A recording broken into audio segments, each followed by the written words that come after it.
say that probably India is probably the larger part of the market right now. It's the fastest growing.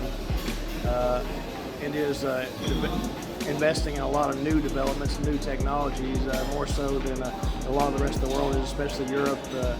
Europe seems to be on a downhill slide right now, but India, I think they're taking advantage of that and investing where they need to now to gain market share. To be attending our first ITME show in Noida in December. We've never attended this show before.